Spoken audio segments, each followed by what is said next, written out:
নমস্কাৰ স্বাগতম জনাইছো আপোনালোকক পুনৰ আৰজিটি অধ্যয়ন ইউটিউব চেনেলটোলৈ আমি পলিটিৰ ইতিমধ্যে 25 টা কোৱেশ্চন চালো সেট 1 ত আজি আমি সেকেন্ড টু সেট চাম যত নেকি পুনৰ 25 টা কোৱেশ্চন চাম ইম্পৰ্টেন্ট যিসকলে ভিডিওটোত নতুনকৈ আহিছে তেওঁলোকক জনাব খুজিছো যে আমি পলিটিৰ এটা সিৰিজ ষ্টাৰ্ট কৰিছো যত টপ 100 কোৱেশ্চন আমি ডিসকাস কৰিম ওকে তাৰে প্ৰথমটো ক্লাছ ইতিমধ্যে হৈ গৈছে আপোনালোকে যদি প্ৰথমটো ক্লাছ চোৱা নাই তেতিয়া হলে ডেসক্ৰিপচনত লিংক দিয়া আছে তাত গৈ ভিজিট কৰি চাই ল'ব পাৰিব ঠিক আছে তেতিয়াহলে আমি ভিডিওটো আৰম্ভ কৰো ভিডিওটো আৰম্ভ কৰাৰ আগতে আমাৰ প্ৰতিটো কোৰ্সত বৰ্তমান 50% অফ চলি আছে বিশেষকৈ ৰক্ষাবন্ধন উপলক্ষে আৰু এইটো অফাৰ আজি ৰাতি 12 বজালৈকে ভ্যালিড হৈ থাকিব বৰ্তমান আমাৰ জে কোৰ্স দুটা কন্টিনিউ হৈ আছে এপত এটা হৈছে ম্যাথছৰ আৰু এটা হৈছে অসমীয়া যেনেকৈ কোৱালিফাইংৰ কাৰণে হয় গতিকে যদি এই কোৰ্স কিটা আপোনালোকে ল'ব বিচাৰে আজি ৰাতিৰ ভিতৰত ল'লে 12 বজাৰ আগত তেতিয়া হলে 50% অফ পাব ৰাখি 50 বুলি কুপন কোডটো ইউজ কৰিব লাগিব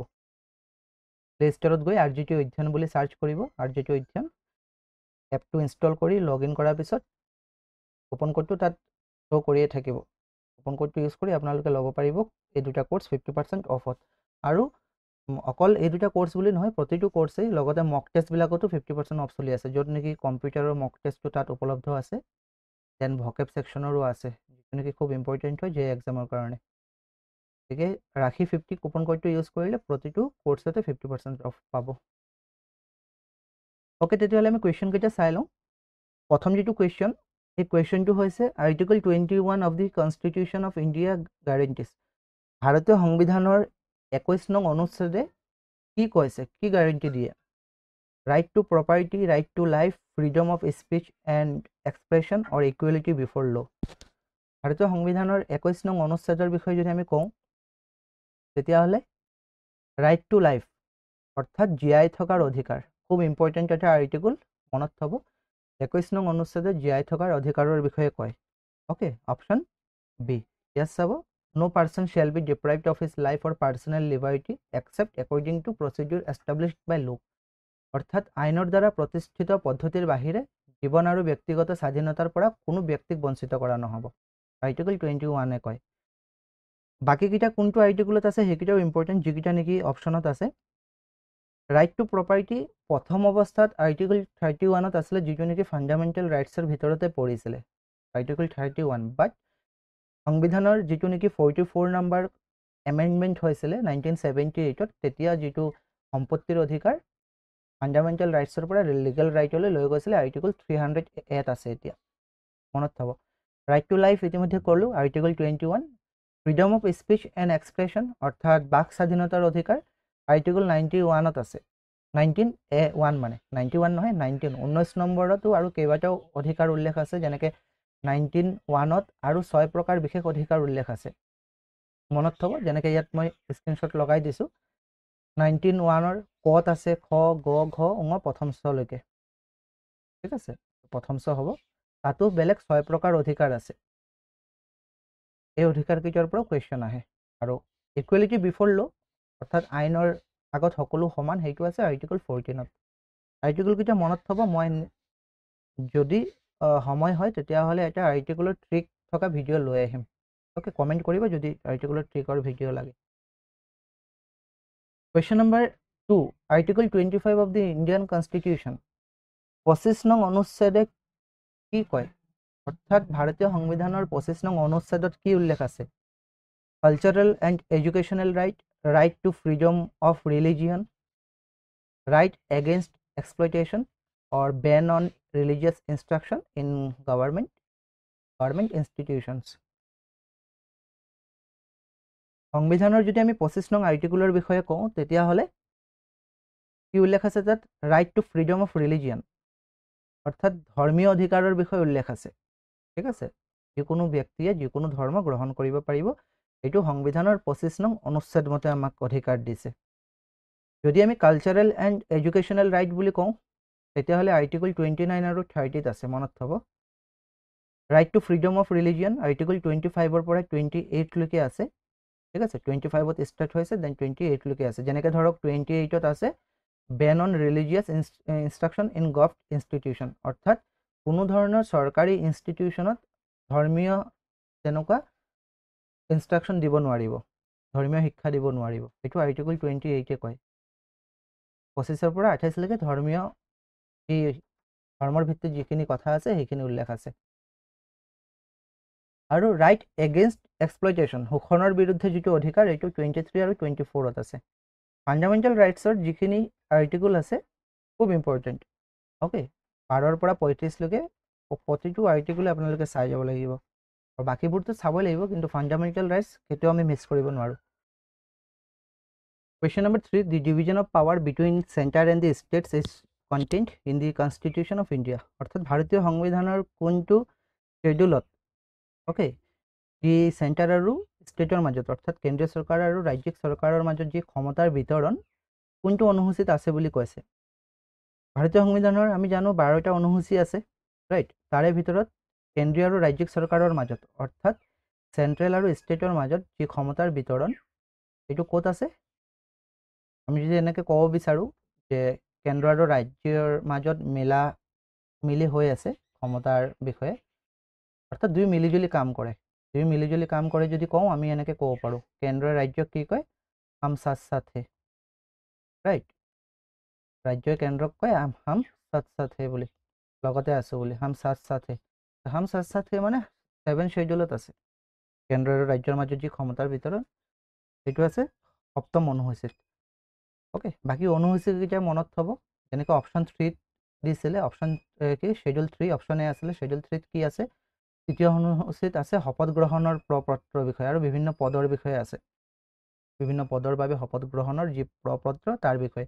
5 নম্বৰ শেডিউলত কি উল্লেখ আছে, অনুসূচিত এলেকা বা অনুসূচিত জনজাতিসমূহৰ প্ৰশাসন আৰু নিয়ন্ত্ৰণৰ বিষয়ে। 8 নম্বৰ অনুসূচীটো খুব ইম্পৰ্টেণ্ট, য'ত নেকি সংবিধানভাৱে স্বীকৃতি যি ভাষাসমূহ আছে 22টা ভাষা তাৰ বিষয়ে উল্লেখ আছে। গতিকে এই শেডিউলকেইটাও খুব গুৰুত্বপূৰ্ণ, মনত থ'ব লাগিব। অ'কে, কুৱেশ্যন নম্বৰ 4, ইয়াত গোটেইকেইটা শেডিউল দিয়া আছে। 4 নম্বৰ কুৱেশ্যনটো কি, who acted as the chairman of the drafting committee of the constituent assembly. Constituent এছেম্বলিৰ ড্ৰাফটিং কমিটিৰ সংবিধান প্ৰস্তুত কৰিবলৈ এখন ড্ৰাফটিং কমিটি বনোৱা হৈছিলে, তাৰ চেয়াৰমেন কোন আছিলে। চেয়াৰমেন আছিলে doctor BR. Ambedkar, right. BR. Ambedkar আছিলে চেয়াৰমেন। কনষ্টিটিউৱেণ্ট এছেম্বলি কেতিয়া ফৰ্ম হৈছিলে, 19 আগষ্ট 1947। ইতিমধ্যে আগৰ যিটো ভিডিঅ' আছিলে তাত উল্লেখ কৰিছিলোঁ। বি.আৰ. আম্বেদকাৰৰ বিষয়ে জানিবলগীয়া আৰু কি, যে তেওঁক chief architect of the Indian constitution বুলি কোৱা হয়, বা father of the Indian constitution বুলিও কোৱা হয়। অ'কে, দেন ড্ৰাফটিং কমিটিৰ আৰু কেইজন মেম্বাৰ আছিলে, টোটেল 7জন মেম্বাৰ আছিলে। অ'কে, বেলেগ মানে ডক্টৰ বি.আৰ. আম্বেদকাৰ চেয়াৰমেন আছিলে, তাৰ বাহিৰে আৰু 7জন মেম্বাৰ আছিলে, মনত থ'ব। অসমৰ পৰা এজন বিলং কৰিছিলে, সৈয়দ মহম্মদ ছাদুল্লাহ, ঠিক আছে, তেওঁ অসমৰ পৰা বিলং কৰিছিলে, সেইটো মনত থ'ব। ইয়াততো কুৱেশ্যন কি কৈছিলে, drafting committee chairman, option A হ'ব। গোটেইখিনি আছে, বাকী অপশ্যনকেইটা আপোনালোকে চাই ল'ব। এইকেইটা অপশ্যনত আৰু উল্লেখ আছিলে ব্যক্তিৰ বিষয়ে, যেনেকৈ ৰাজা গোপালচাৰী, ৰাজেন্দ্ৰ প্ৰসাদ, জৱাহৰলাল নেহেৰু। ৰাজা গোপালচাৰী আছিলে first and last Indian governor general of India, ভাৰতৰ প্ৰথম আৰু শেষৰ গভৰ্ণৰ জেনেৰেল আছিলে তেওঁ। দেন ৰাজেন্দ্ৰ প্ৰসাদ প্ৰথম প্ৰেচিডেণ্ট আছিলে, নিশ্চয় আপোনালোকে গম পায়, আৰু কনষ্টিটিউৱেণ্ট এছেম্বলিৰো প্ৰেচিডেণ্ট আছিলে, আৰু শেষত গৈ ভাৰতৰ প্ৰথম ৰাষ্ট্ৰপতি হিচাপে নিযুক্তি হৈছিলে বা নিৰ্বাচিত হৈছিলে। Jawaharlal Nehru first prime minister আছিলে, ৰাইট। জৱাহৰলাল নেহেৰুৰ বিষয়ে আৰু এটা কথা মনত থ'ব, এক্সামত আহে, তেওঁ যি অবজেক্টিভ ৰেজুলেশ্যন কনষ্টিটিউৱেণ্ট এছেম্বলিত সেইটো প্ৰেজেণ্ট কৰিছিলে। অবজেক্টিভ ৰেজুলেশ্যন কি মানে, যি আউটলাইন আৰু এইম হ'ব পাৰে, ফাণ্ডামেণ্টেল ফাউণ্ডেশ্যনেল এটা ডকুমেণ্ট হয়, য'ত নেকি এইম আৰু প্ৰিন্সিপলৰ বিষয়ে লিখা আছে, যে ফিউচাৰ কনষ্টিটিউশ্যনত কি হ'ব, মানে কি থাকিব, কি হ'ব, সেইটোক কোৱা হৈছিলে অবজেক্টিভ ৰেজুলেশ্যন। আৰু এইটো কেতিয়া প্ৰেজেণ্ট কৰিছিলে, ডিচেম্বৰ 13, 1946। কুৱেশ্যনটো আহে যে কনষ্টিটিউৱেণ্ট এছেম্বলিৰ আগত অবজেক্টিভ ৰেজুলেশ্যন কোনে ছাবমিট কৰিছিলে বা কোনে আগবঢ়াই দিছিলে, তেওঁ আগবঢ়াই দিছিলে, ব্যক্তিজন হৈছে Jawaharlal Nehru. Who of the following Chief Justices of India also acted as the President of India? 4জন মানুহৰ নাম উল্লেখ আছে, ব্যক্তিৰ নাম উল্লেখ আছে, তাৰে ভিতৰত কৈছে যে এনেকুৱা এজন ব্যক্তি উলিয়াব লাগে যিজন নেকি চিফ জাষ্টিচ আছিলে, মুখ্য ন্যায়াধীশ আছিলে আৰু প্ৰেচিডেণ্ট হিচাপেও দায়িত্ব লৈছিলে। আৰু তেওঁ কোন আছিলে? None other than justice M Hidayatullah. Okay, option A. তেওঁ চিফ জাষ্টিছো আছিলে, ইয়াত উল্লেখ আছে গোটেইখিনি। 11 নম্বৰ চিফ জাষ্টিচ হিচাপে তেওঁ ছাৰ্ভ কৰিছিলে আৰু এক্টিং প্ৰেচিডেণ্ট আছিলে দুবাৰ। অ'কে, এবাৰ কেতিয়া হৈছিলে? 20 জুলাই 1969 পৰা 24 আগষ্ট 1969, যেতিয়া নেকি জাকিৰ হুছেইনৰ মৃত্যু হৈছিলে। অ'কে, জাকিৰ হুছেইনৰ মৃত্যুৰ পিছত এবাৰ এক্টিং প্ৰেচিডেণ্ট হিচাপে ছাৰ্ভ কৰিছিলে। এগেইন 6 অক্টোবৰ 1982 কৰিছিলে প্ৰেচিডেণ্ট জাইল সিঙৰ মৃত্যুৰ পিছত। দুবাৰ এক্টিং প্ৰেচিডেণ্ট হিচাপেও আছিলে আৰু লগতে চিফ জাষ্টিছো আছিলে।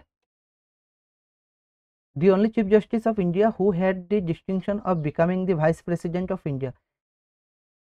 ইয়াত কৈছে যে একমাত্ৰ চিফ জাষ্টিচ ভাৰতৰ যিজন নেকি ভাইচ প্ৰেচিডেণ্ট অৰ্থাৎ উপ ৰাষ্ট্ৰপতিও আছিলে, তেওঁ এগেইন আন কোনো নহয়, মহম্মদ হিদায়তুল্লাহ হয়। অ'কে, ভাইচ প্ৰেচিডেণ্ট হিচাপেও এক্ট কৰিছিলে আৰু প্ৰেচিডেণ্ট হিচাপেও এক্ট কৰিছিলে। ঠিক আছে, আৰু খুব ইম্পৰ্টেণ্ট এটা কথা ইয়াত তেওঁৰ বিষয়ে মনত থ'ব, he is the only person in Indian history to have held all 3 position. মানে ভাৰতৰ ক্ষেত্ৰত এনেকুৱা এজন ব্যক্তি যিজন ব্যক্তিয়ে নেকি ইণ্ডিয়ান হিষ্ট্ৰীত এটা ৰেকৰ্ড কৰিছে। কি ৰেকৰ্ড? তেওঁ চিফ জাষ্টিছো আছিলে, ভাইচ প্ৰেচিডেণ্টো আছিলে আৰু এক্টিং প্ৰেচিডেণ্টো আছিলে, তিনিওটাতে ছাৰ্ভ কৰিছিলে। Who is responsible for the conduct of elections in India? ভাৰতত ইলেকশ্যন কণ্ডাক্ট কৰিবলৈ, নিৰ্বাচন কণ্ডাক্ট কৰিবলৈ কোন ৰেছপনচিবল হয়? কোনে নিৰ্বাচন কণ্ডাক্ট কৰায়? CJI, speaker of the Lok Sabha, chief election commissioner, vice president. এইটোতো একেবাৰে সহজ, ইলেকশ্যন কণ্ডাক্ট কোনে কৰে? চিফ ইলেকশ্যন কমিশ্যনাৰে, ৰাইট। ইলেকশ্যন কমিশ্যন থাকে ইলেকশ্যন পাৰপজত, যিমান ইলেকশ্যন হয় তেওঁলোকে কণ্ডাক্ট কৰে, মানে ইলেকশ্যন কমিশ্যনে কণ্ডাক্ট কৰাব, কমিশ্যন হয়। কোনটো আৰ্টিকল মতে সেইটো ইম্পৰ্টেণ্ট। সেইটোতো আমি জানো যে চিফ ইলেকশ্যন কমিশ্যনাৰে ভাৰতবৰ্ষত ইলেকশ্যন কণ্ডাক্ট কৰাব, বাট কোনটো আৰ্টিকল মতে সেইটো পাৱাৰ দিয়া হৈছে? সেইটো আৰ্টিকল হৈছে 324, মনত থ'ব। 324 আৰ্টিকল মতে ভাৰতবৰ্ষত ইলেকশ্যন কমিশ্যন এখন গঠন কৰা হ'ব ইলেকশ্যন পাৰপজত। পাৰ্ট 15ত সেইটো উল্লেখ আছে। অ'কে, পাৰ্টকেইটা মনত থ'ব, ভাৰতীয় সংবিধানৰ যি পাৰ্ট আছে পাৰ্টকেইটা ইম্পৰ্টেণ্ট। 15 নম্বৰত ইলেকশ্যনৰ বিষয়ে উল্লেখ আছে, মনত থ'ব। 15 নম্বৰ ইলেকশ্যনৰ, আৰু 324 পৰা বাকী গোটেই ইলেকশ্যন ৰিলেটেডে কিছুমান অনুচ্ছেদবিলাক আছে। Rajya Sabha is dissolved once in, Rajya Sabha dissolved হয় বুলি কৈছে, ভংগ হয় এবাৰ। 3 বছৰ মূৰে মূৰে হয় নে 6 বছৰ মূৰে মূৰে নে 2 বছৰ মূৰে মূৰে নে it is never dissolved? Rajya Sabha যদি ডিজলভৰ বিষয়ে আমি ক'বলৈ যাওঁ তেতিয়াহ'লে ৰাজ্যসভা কেতিয়াও ভংগ নহয়, ৰাইট। ৰাজ্যসভা কেতিয়াও ভংগ নহয়, লোকসভা যেনেকৈ ভংগ হয়, বাট ৰাজ্যসভা কেতিয়াও ভংগ নহয়। ৰাজ্যসভাত কি হয়? 2 বছৰ মূৰে মূৰে অকল 1/3 তাৰ পৰা ৰিটায়াৰ্ড হয়। অ'কে, ইয়াত যিখিনি এডিশ্যনেল ইনফৰমেশ্যন অলপ চাই ল'ব যে Rajya Sabha is the permanent house of the parliament of India and is never dissolved, অৰ্থাৎ ৰাজ্যসভা হৈছে পাৰ্মানেণ্ট হাউচ। লোকসভাৰ দৰে নহয়, লোকসভাটো ভংগ হয়, বাট ৰাজ্যসভা কেতিয়াও ভংগ নহয়। অকল 2 বছৰ মূৰে মূৰে 1/3 অফ ইটছ মেম্বাৰ ৰিটায়াৰ, অৰ্থাৎ 2 বছৰ মূৰে মূৰে 1/3 মেম্বাৰ ৰিটায়াৰ হয়। ঠিক আছে, ৰাজ্যসভাৰ যি মেম্বাৰ তেওঁলোকৰ টাৰ্ম 6 বছৰ থাকে, মনত থ'ব, কনফিউজ নহ'ব, 5 বছৰ উল্লেখ নকৰিব।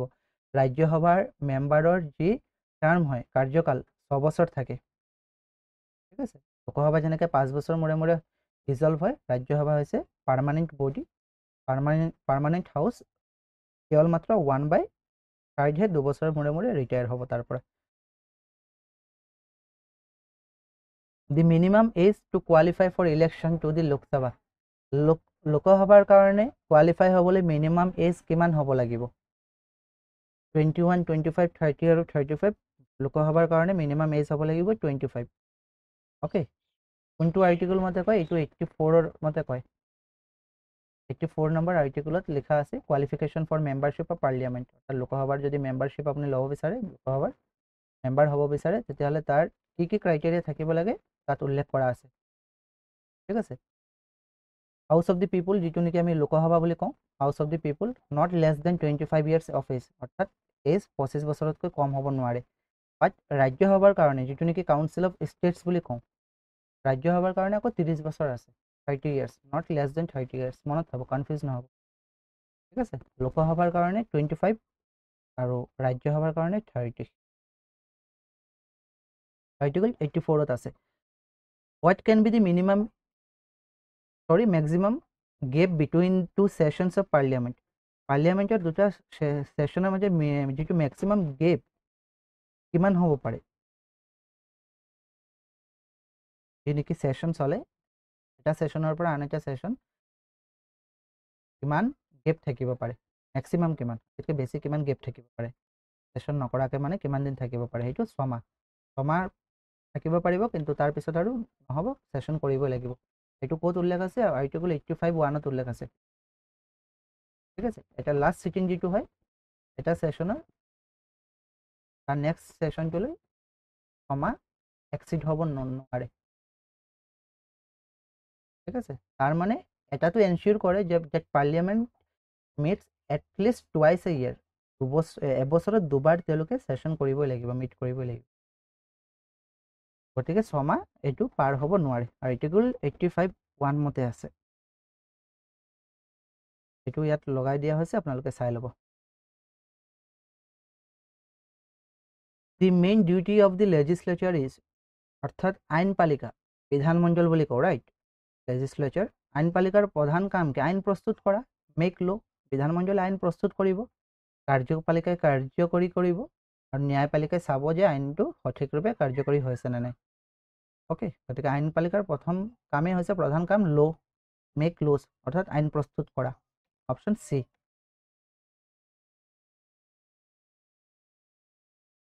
এ সুপ্ৰিম কোৰ্ট জাজ retires at the age of, supreme কোৰ্টৰ জাজ কিমান বছৰ বয়সত ৰিটায়াৰ হ'ব পাৰে, সুপ্ৰিম কোৰ্টৰ জাজ ৰিটায়াৰ হ'ব পাৰে 65 ইয়াৰ্ছত। Okay, 65 years.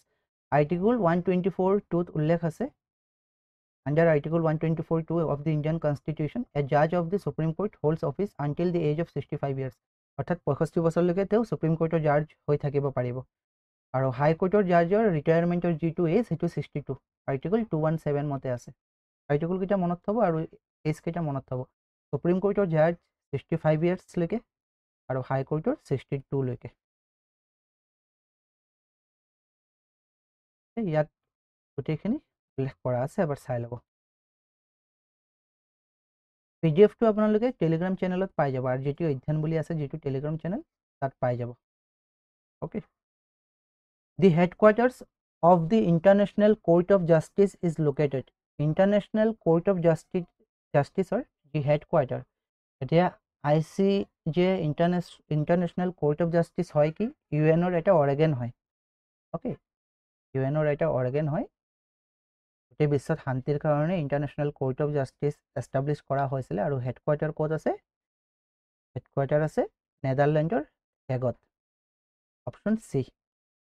Okay, international court of justice অৰ্থাৎ ICJ ৱৰ্ল্ড কোৰ্ট বুলি জনা যায় ইয়াক। ঠিক আছে, ইউনাইটেড নেশ্যনৰ এটা অৰ্গেন হয়, হেডকোৱাৰ্টাৰ ক'ত আছে, হেগত আছে, নেদাৰলেণ্ডৰ। Which of the following is not a writ issued by the High Court? হাইকোৰ্টে ইছ্যু কৰা কোনটো ৰিট নহয়। আপোনালোকে মেবি নিশ্চয় ৰিটৰ বিষয়ে জানে, সংবিধানত 5 প্ৰকাৰ ৰিটৰ কথা উল্লেখ আছে। ঠিক আছে, অলপ চাই যাব, ৰিটৰ বিষয়ে এতিয়া আলোচনা নকৰোঁ, ভিডিঅ'টো বিৰাট লং হ'ব। অ'কে, 5 প্ৰকাৰ ৰিটৰ কথা উল্লেখ আছে, তাৰে ভিতৰত কোনটো উল্লেখ নাই, হেবিয়াছ কৰ্পাছ, মেণ্ডামাছ, কো ৱাৰেণ্টটো, এই তিনিটা উল্লেখ আছে, উল্লেখ কোনটো নাই, ফেল'ডিছে। ফেল'ডিছে একচুৱেলি কোনো ৰিট নহয় এইটো। অ'কে, ফেল'ডিছে ৰিট নহয়, হেবিয়াছ কৰ্পাছ, মেণ্ডামাছ আৰু কো ৱাৰেণ্টেড কনষ্টিটিউশ্যনেল ৰিট হয়। আৰু 2 প্ৰকাৰ আছে, হাইকোৰ্টে আণ্ডাৰ আৰ্টিকল 226 আৰু সুপ্ৰিম কোৰ্টে আৰ্টিকল 332ৰ আণ্ডাৰত এইকেইটা ইছ্যু কৰিব পাৰে। অ'কে, বাকী felo de se is not a writ, it is an old legal term meaning a person who dies by suicide, কোনো এজন ব্যক্তি যদি ছুইচাইড কৰি মৰে তেতিয়াহ'লে ফেল'ডিছে বুলি কয়, এইটো পুৰণা এটা টাৰ্ম হয়। বাকী ৰিটৰ বিষয়ে যদি চাই তেতিয়াহ'লে 5 প্ৰকাৰ ৰিট আছে। ঠিক আছে, 5 প্ৰকাৰ ৰিট আপোনালোকে চাই ল'ব। Which of the following comes under the jurisdiction of both the High Court and Supreme Court? 4টা অপশ্যন দিছে, তাৰে ভিতৰত কোনটো সিচুৱেশ্যন, কোনটো ক্ষেত্ৰ হাই কোৰ্টেও অধিকাৰ দেখুৱাব পাৰে, দেন সুপ্ৰিম কোৰ্টেও তাৰ ওপৰত কৰ্তৃত্ব আছে বা অধিকাৰ আছে, কোনটো বিষয়ে? মানে একচুৱেলি কুৱেশ্যনটো সেইটো কৈছে যে ধৰক অপশ্যন এ আছে disputes between the centre and states, centre আৰু ষ্টেটছৰ মাজত যদি কিবা ডিসপিউট হয় তেতিয়াহ'লে আমি হাই কোৰ্ট বা সুপ্ৰিম কোৰ্ট দুইটাতে যাব পাৰোঁ নেকি? এনেকুৱা এটা টপিক ইয়াত আছে যিটো টপিকৰ কাৰণে আমি হাই কোৰ্টতো ডাইৰেক্ট যাব পাৰোঁ, দেন সুপ্ৰিম কোৰ্টতো ডাইৰেক্ট যাব পাৰোঁ, আৰু সেইটো none other than protection of the fundamental right. Fundamental ৰাইটৰ যদি ভায়লেশ্যন হয় তেতিয়াহ'লে আপুনি হাই কোৰ্টৰ নগৈ ডাইৰেক্ট সুপ্ৰিম কোৰ্টতো যাব পাৰে। Option C. Okay, option C. Explanation কি দিয়া আছে চাব, both the supreme court article 32 and the high courts article 2226 অৰ্থাৎ 226 can issue writs for the enforcement of fundamental rights. Fundamental ৰাইটছৰ কিবা যদি ভায়লেশ্যন হয় তেতিয়াহ'লে আৰ্টিকল 32 আৰু আৰ্টিকল 226 মতে হাই কোৰ্টেও কি কৰিব পাৰে, ইছ্যু কৰিব পাৰে ৰিট। অ'কে, অকল ডিফাৰেঞ্চটো কি থাকিব, the difference is that high courts can issue writs not only for fundamental right but also' the other legal right. হাই কোৰ্টে অকল ফাণ্ডামেণ্টেল ৰাইট বা অকল মৌলিক অধিকাৰৰ ক্ষেত্ৰতে ৰিট যে ইছ্যু কৰিব সেইটো নহয়, বেলেগ লিগেল ৰাইটছৰ কাৰণেও ৰিট ইছ্যু কৰিব পাৰে, বাট সুপ্ৰিম কোৰ্টত কেৱল মাত্ৰ আৰ্টিকল 32 মতে ফাণ্ডামেণ্টেল ৰাইটছৰ কাৰণে ৰিট আপুনি ইছ্যু কৰাব পাৰিব বা সুপ্ৰিম কোৰ্টে ৰিট ইছ্যু কৰিব পাৰে। ঠিক আছে, যদি ফাণ্ডামেণ্টেল ৰাইটছৰ ভায়লেশ্যন হয় আপুনি ডাইৰেক্ট সুপ্ৰিম কোৰ্টত যাব পাৰে। অপশ্যন কোনটো? Option C. Which writ is issued by the court of case of illegal detention of a person? কোনো এজন পাৰ্চনক যদি ইলিগেলি ডিটেনশ্যন কৰে, অ'কে, কোনো মেনশ্যন নকৰাকৈ ইলিগেল যদি উঠাই লৈ যায় তেতিয়াহ'লে কোনটো ৰিট ইছ্যু কৰিব পৰা হয়? ছাপ'জ ধৰি লৈছোঁ আপোনাৰ ফ্ৰেণ্ড বা আপোনাৰ ঘৰৰ মেম্বাৰক তুলি লৈ গৈছে, বাট ৰিজনটো জনোৱা নাই, কিয় তুলি লৈ গৈছে কোনো কাৰণ দেখুওৱা নাই, তেতিয়াহ'লে কি কৰিব পাৰে, ৰিট ইছ্যু কৰাব পাৰে কোৰ্টে। অ'কে, ইলিগেল যদি ডিটেনশ্যন হয় কোনটো ৰিট এইটো ইছ্যু কৰায়? এইটো হৈছে হাবিয়াছ কৰ্পাছ। হাবিয়াছ কৰ্পাছৰ যিটো মিনিং হৈছে you may have the body, that means produce the person before the court. যদিও তুলি লৈ গৈছে কোৰ্টৰ আগত ব্যক্তিজনক উপস্থিত কৰাব লাগিব আৰু তেতিয়া ক'ব লাগিব যে কিয় তুলি লৈছে, কি চাৰ্জত মানে তেওঁক ডিটেনশ্যনত আনিছে, ডিটেইন কৰা হৈছে। ঠিক আছে, বাকী মেণ্ডামাছ, কো ৱাৰেণ্টটো আৰু চাৰ্টিঅ'ৰেৰাই এইকেইটা ৰিট কি কি ক্ষেত্ৰত ইউজ হয় অলপ আপোনালোকে চাই ল'ব। অলপ আগতে যি এটা স্ক্ৰীনশ্বট লগোৱা হৈছিলে তাত উল্লেখ আছে এইটো হাবিয়াছ কৰ্পাছ, মেণ্ডামাছ, চাৰ্টিঅ'ৰেৰাই, দেন প্ৰহিবিশ্যন আৰু কো ৱাৰেণ্টটো।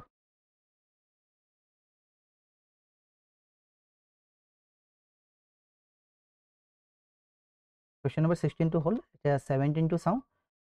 এ ৰিটায়াৰ্ড জাজ of the high court cannot, high কোৰ্টৰ ৰিটায়াৰ্ড জাজে ক'ত প্ৰেক্টিছ কৰিব নোৱাৰে? হাই কোৰ্টৰ পৰা জাজজন ৰিটায়াৰ হ'ল, এগেইন যদি প্ৰেক্টিছ কৰিব বিচাৰে ক'ত প্ৰেক্টিছ কৰিব নোৱাৰে? Practice in the supreme court, supreme কোৰ্টত নোৱাৰে বুলি কৈছে। Practice in any high court, যিকোনো হাই কোৰ্টত নোৱাৰে বুলি কৈছে। Practice in the same high court from where he has retired, য'ৰ পৰা ৰিটায়াৰ হৈছিলে তাত প্ৰেক্টিছ কৰিব নোৱাৰে। Practice in any court in India, কোনো কোৰ্টতে প্ৰেক্টিছ কৰিব নোৱাৰে। যদি কোনো জাজ হাই কোৰ্টৰ পৰা ৰিটায়াৰ হৈছে, ঠিক আছে, তেতিয়াহ'লে তেওঁ এই একেটা কোৰ্টত আকৌ কেতিয়াও প্ৰেক্টিছ কৰিব নোৱাৰে, বাকী চবতে পাৰিব। Practice in the same high court, সেই হাই কোৰ্টত আকৌ প্ৰেক্টিছ কৰিব নোৱাৰে, বাট বেলেগ চবতে পাৰিব। অপশ্যন চি হ'ব তেতিয়া। আৰ্টিকল 220ত উল্লেখ আছে। Okay, 220 national motto of India, ভাৰতৰ মূল মন্ত্ৰ কি? ৰাষ্ট্ৰীয় যি মূল মন্ত্ৰ সেইটো কি? বন্দে মাতৰম, জয় হিন্দ, সত্যমেৱ জয়তে নে ভাৰত মাতা কি জয়? নেশ্যনেল মটো বুলি ক'লে সত্যমেৱ জয়তে, ৰাইট, অপশ্যন চি। অ'কে, মানে সত্যৰ সদায় জয় হওক, আৰু এইটো লোৱা হৈছে ক'ৰ পৰা? ফাৰ্ষ্ট অফ অলটো এইটো মটো এডপ্ট কেতিয়া কৰিছিলে? 26 জানুৱাৰী 1950। ঠিক আছে, দেৱনাগৰী স্ক্ৰিপ্টত এইটো লিখাও থাকে, ষ্টেট এমব্লেমৰ যি আছে তাত উল্লেখ কৰা থাকে, লোৱা হৈছিলে মুণ্ডকা উপনিষদৰ পৰা মনত থবা হিন্দু স্ক্ৰিপচাৰ হয় মুণ্ডকা উপনিষদ তাৰ পৰা এইটো লোৱা হৈছে Which high court has the largest jurisdiction in terms of states কোন হাই কোৰ্টৰ অধিকাৰ ক্ষেত্ৰ আটাইতকৈ বেছি মানে এইটো none other than Guwahati high court okay Guwahati হাই কোৰ্টৰ যে জুৰিসডিকশন এৰিয়া হয় হেতু বেছি হয় কিয় বেছি কাৰণ এটা সময়ত গুৱাহাটী হাই কোৰ্ট অসম নাগালেণ্ড মেঘালয় মণিপুৰ ত্ৰিপুৰা মিজোৰাম অৰুণাচল প্ৰদেশ এই আটাইকেইখন ষ্টেটৰ সিঙ্গেল হাই কোৰ্ট হিচাপে আছিল কাম কৰিছিল অৰ্থাৎ অসমত যদি কিবা কোৰ্ট ৰিলেটেড কাম হয় কিবা ডিসপিউট হয় গুৱাহাটী হাই কোৰ্টে চাব নাগালেণ্ডত কিবা হলো গুৱাহাটী হাই কোৰ্টে চাব কিন্তু পিছত কিছুমান ষ্টেটৰ সেপাৰেট হাই কোৰ্ট এস্টাব্লিশ হল বাট এতিয়াও টিল টুডে অসম নাগালেণ্ড মিজোৰাম আৰু অৰুণাচল প্ৰদেশ এই চাৰিখন ষ্টেটৰ কমন হাই কোৰ্ট হৈছে Guwahati high court option C minimum duration to stay in India before applying for Indian citizenship apply কৰিবলৈ minimum কিমান বছৰ ভাৰতবৰ্ষত থাকিব লাগিব এটো হৈছে 7 বছৰ 7 বছৰ যদি থাকে কোনো মেৰেজ পাৰপসতো যদি আহে 7 বছৰ থাকিলে 7 বছৰ পিছত ইন্ডিয়ান সিটিজেনশিপৰ কাৰণে এপ্লাই কৰিব পাৰে To whom does the President of India give his resignation? যদি ভাৰতৰ ৰাষ্ট্ৰপতিয়ে ৰিজাইন কৰিব বিচাৰে তেতিয়াহলে যি ৰেজিগনেশ্যন কাৰ হাতত দিব লাগিব চিফ জাস্টিস নে পাৰ্লিয়ামেন্ট ভাইস প্ৰেসিডেন্ট অৰ প্ৰাইম মিনিষ্টাৰ যদি প্ৰেসিডেন্টে ৰিজাইন কৰে তেতিয়াহলে যি ৰেজিগনেশ্যন লেটাৰ হেতু দিব ভাইস প্ৰেসিডেন্টক অপশন সি ওকে অপশন সি আৰ্টিকল 56 মতে আছে ঠিক আছে the president shall hold office for the term of 5 years from the date on which he enters upon his office first of all president 5 বছৰ কাৰ্যকাল কৰিব পাৰিব ঠিক আছে তাত এত কি উল্লেখ আছে the president may by writing under his hand address to the vice president resign his office যদি ৰিজাইন কৰিব বিচাৰে তেতিয়ালে ৰাইটিংত ভাইস প্ৰেসিডেন্টক দিব লাগিব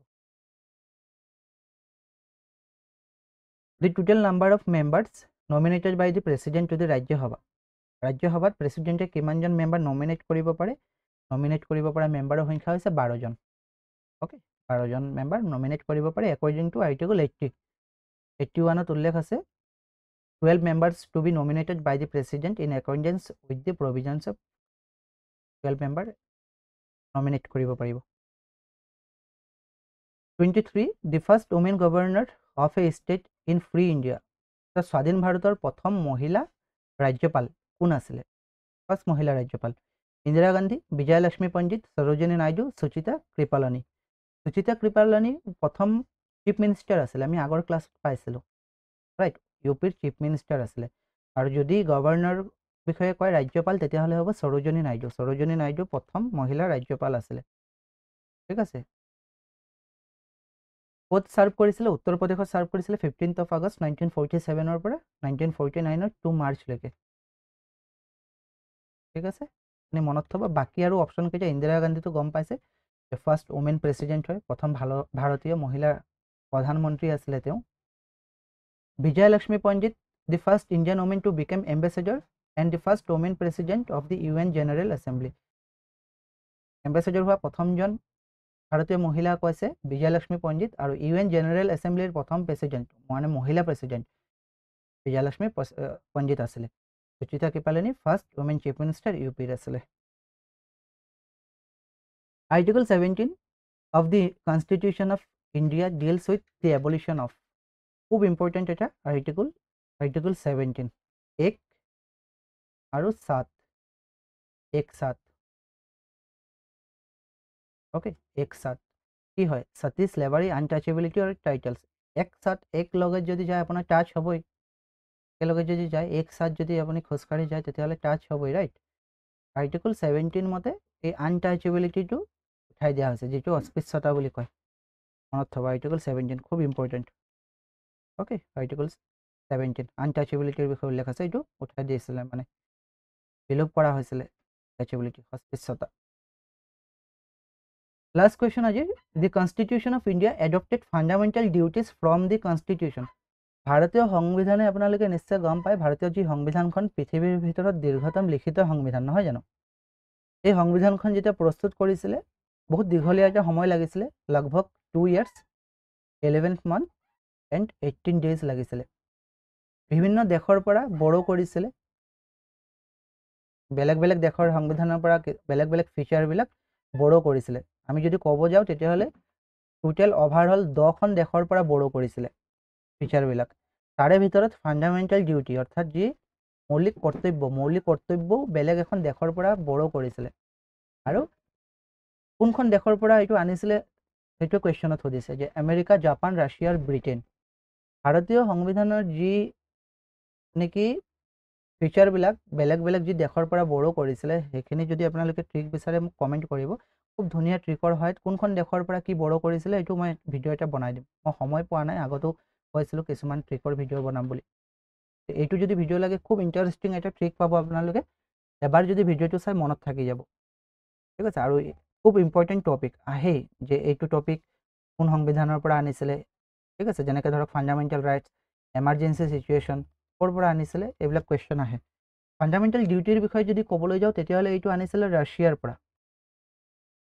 অ'কে ফাণ্ডামেণ্টেল ডিউটি ৰাছিয়াৰ পৰা আনিছিলে ফাণ্ডামেণ্টেল ডিউটি মনত থ'ব মেণ্টেল মানুহ আছে মেণ্টেল মানুহ বেছি উল্লেখ কৰি বেছি যদি উৎপাত কৰে মেণ্টেল মানুহ বেছি উৎপাত কৰিলে অকল সেইটো মনত থ'ব ফাণ্ডামেণ্টেল ৰাইটছ কোৱা নাই দেই ৰাইটছ কোৱা নাই ডিউটি অ'কে মেণ্টেল মানুহে যদি বেছি উৎপাত কৰে কি কৰিব লাগে দুজনে ধৰি অৰ্থাৎ দুটি বুলি আছে ৰাইট দুজনে ধৰি ৰছীৰে বান্ধি থ'ব লাগে মেণ্টেল মানুহে বেছি উৎপাত কৰিলে দুজনে ধৰি ৰছীৰে বান্ধি থ'ব লাগে কাৰণ এজনেতো ধৰিব নোৱাৰিব মেণ্টেল মানুহৰ গাত বেছি বল আহি যায় গতিকে যিহেতু ৰছীৰে বান্ধিব গতিকে ফাণ্ডামেণ্টেল ডিউটিছ আহিছে ৰাছিয়াৰ পৰা অপশ্যন চিৰ পৰা ঠিক আছে অপশ্যন চি বাকী ৰাছিয়াৰ পৰা আৰু কি অনা হৈছিলে ফাণ্ডামেণ্টেল ডিউটিছ গম পালে আইডিয়েলছ অফ জাষ্টিছ অৰ্থাৎ social economic and political in the preamble ভাৰতীয় সংবিধানৰ যি প্ৰস্তাৱনাত ন্যায়ৰ আদৰ্শ উল্লেখ আছে সামাজিক অৰ্থনৈতিক আৰু ৰাজনৈতিক ন্যায়